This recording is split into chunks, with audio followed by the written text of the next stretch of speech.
Namaskar everyone. I, C.A. Priya Jain, Assistant Professor at IIS deemed to be University Jaipur, welcome you all.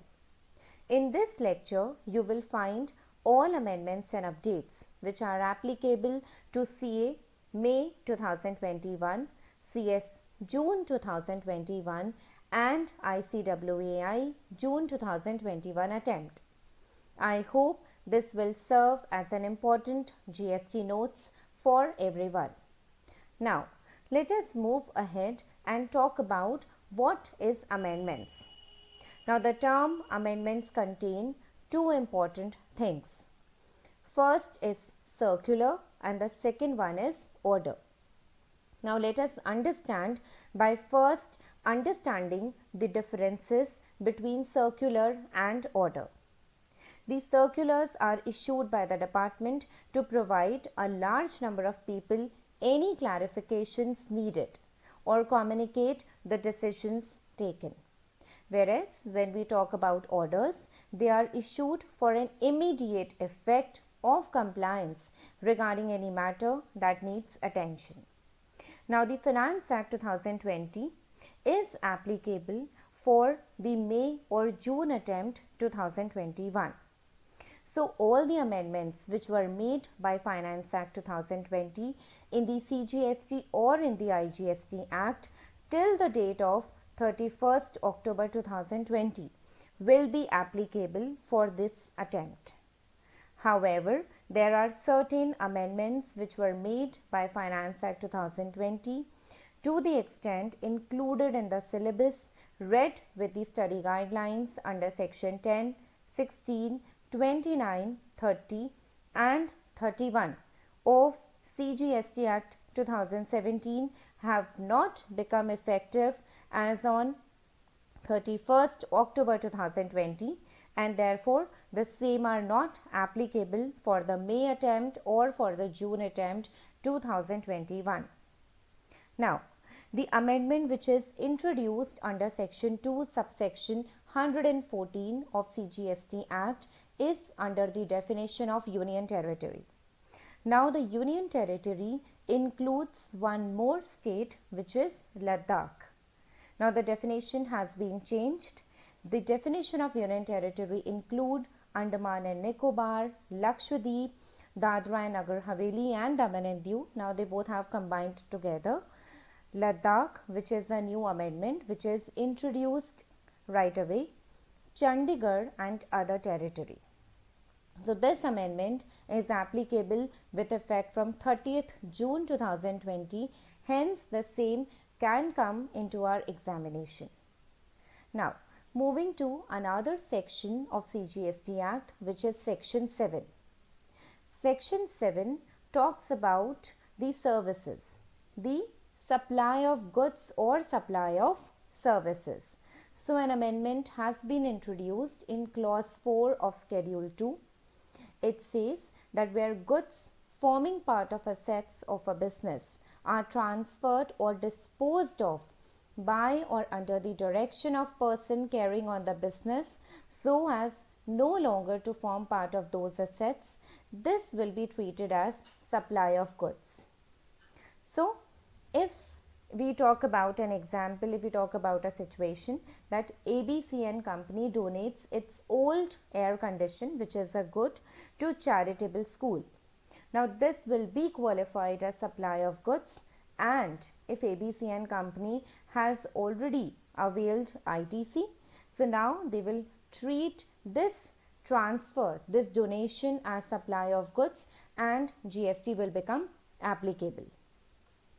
Another thing, whereby or under the direction of a person carrying on a business, goods held or used for the purpose of business are put to any private use or are used or made available to any person for use for any purpose other than purpose of business, which is definitely or personal or private use, then the usage or making availability of such goods will be treated as supply of services. So, now let us understand this point again through an example. A director using car provided by the company for personal travel. So, now this director who is given this car to use for their personal traveling purpose, this transfer will be treated as supply of service and hence GST is applicable. Now, moving to another section, another amendment which is introduced under the composition scheme.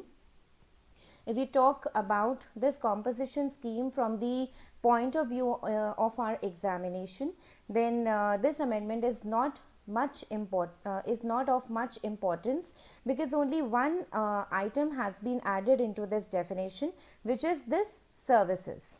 So now the composition scheme, when talk about goods, it is applicable on goods as well as on services. So now let's read this composition scheme. As per section 10 subsection 2, the registered person shall be eligible to opt for composition scheme if he saves or provides, he is not engaged in supply of services, he is not engaged in making supply of goods or services which are not levied to tax, he is not engaged in making any interstate outward supply of goods or services, he is not engaged in making supply of goods or services through e-commerce operator.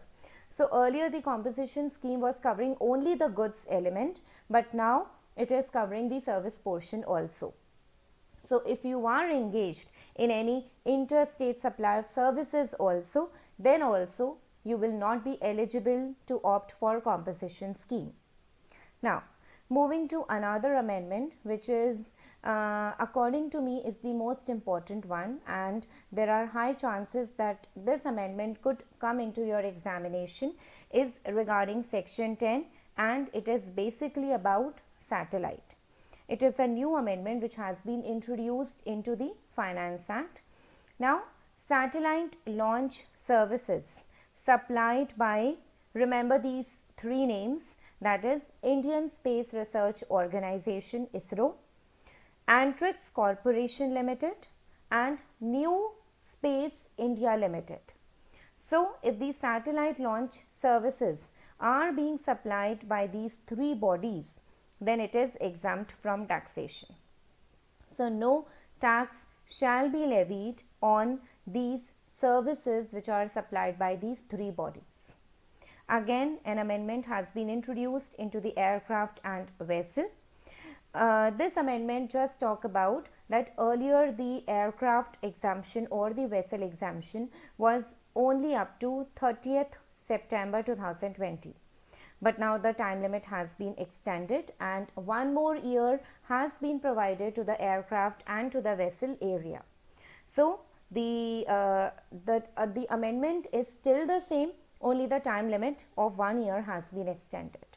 So it talks about services by way of transportation of goods by an aircraft from custom station of clearance in India to a place outside India. And similarly, it talks about the same in vessel, that is services by way of transportation of goods by a vessel from custom station or clearance in India to a place outside India. Now, moving ahead to the next amendment, which is about the procedure for registration. Now, if we talk about the registration, then with the increasing number of instances and cases of fake bills, dummy addresses, registrations and multiple registrations in the same place, the GST Council has amended an introduction of amendment in the GST Act by way of Aadhaar authentication. Now, this Aadhaar authentication has been made compulsory for all the class of registrations subject to some exception cases. So now section 25 of CGST Act, it was amended in the Finance Act for making the Aadhaar authentication mandatory for certain class of persons. The provisions and rules were earlier proposed to be implemented from 1st April 2020, which may have got delayed due to the pandemic COVID-19 situation. But now the board has issued notification under the name of notification number 62/2020, central tax dated 20th August 2020 to bring them in force from 21st August 2020. Now, The Act requires that every person applying for registration has to go for Aadhaar authentication, whether the applicant is an individual or any other person. In case of other than individual, key persons like Karta, Managing Director, Whole-time Director, such number of partners, members of Managing Committee of Association, Board of Trustees, Authorized Representative, Authorized Signatory and such other class of persons have to go for Aadhaar authentication. In case the Aadhaar is not assigned, then such person shall be offered alternate and viable means of identification which includes physical verification of the premises. Now the board has come out with a notification exercising the power conferred by subsection 6D of section 25 of CGST Act 2017, in which they have notified the class of persons to whom it will apply and to whom it will not apply. Now the classes of persons to whom the proof of possession of Aadhaar number will apply are authorized signatories of all types, managing and authorized partners, and Karta of an Hindu undivided family. Now the classes of persons to whom this act is not applicable are persons who is not a citizen of India, that is non-resident. Please remember these cases. Next, taxpayers having unique identification number. Next, online information database access and retrieval services. Next, tax deductors and tax collectors. So now if I summarize, then we can say that only authorized partners and signatories will be required to go for Aadhaar authentication, not all the partners, directors, committee members, etc. Managing director, whole-time director or other directors who are not authorized signatories, partners of the firm who are neither managing partners nor authorized signatories, members of managing committee or board of trustees who are not authorized signatories need not to go for Aadhaar authentication. For those opting for Aadhaar authentication, new GST registration will be issued within 3 working days. This is the most important thing, that they will get the new registration certificate within a span of 3 working days itself and would not need to wait for physical verification. However, those who are not opting for Aadhaar authentication for GST registration would be granted it only after physical verification of the place of business or documentary verification, which may take up to 21 working days or more if notice is issued. Aadhaar authentication for new registration would substantially enhance ease of doing business for genuine businesses. Now let me explain you the step-by-step guide for those who are going to opt for Aadhaar authentication for GST registration. Now, how it works, let me make you clear regarding the procedure. At the time of applying for GST registration, the applicant is given an option to select if he wishes to authenticate Aadhaar. The applicant can either select yes or no for Aadhaar authentication. Now, if the assessee clicks on yes option, then an authentication link will be shared on GST registered mobile number and email ID, which is being provided by the promoter or by partner or by the authorized signatory. Now, upon clicking that authentication link, a screen will come with a declaration where the applicant need to enter an Aadhaar number and click on validate. On successful matching of the details in registration form with the UAIDI, an OTP one-time password will be sent on their email and mobile registered with the Aadhaar that has been entered by the applicant. On entering the OTP in the box provided on the screen, it will validate and it will get completed, and a message of successful eKYC authentication will be delivered. Now, it is important to ensure that a user's Aadhaar has an updated registered mobile number and email ID for expeditiously completing this process. OTP for Aadhaar authentication would be sent on the mobile number and on the email ID which is provided at the time of registration with Aadhaar. Mobile number registered with Aadhaar can be verified as https://resident.uidai.gov.in website, where the last 3 digits of the registered mobile number are shown. Now, where the applicant for GST registration chooses not to go through the process of Aadhaar authentication, he may choose no for this step. Now, the GST registration application would then be sent to the jurisdictional tax authorities that may carry out necessary documentary or physical site verification before approving the registration. Where no action is initiated by the tax authority within 21 days, the registration application shall be deemed as approved. Now, if a person wants to avail the facility, then I am explaining you the website, which is www.gst.gov.in. There you could go on the portal of registration, you can click over new registration, and then there you could create your own account. Now, what this physical verification of business premises is?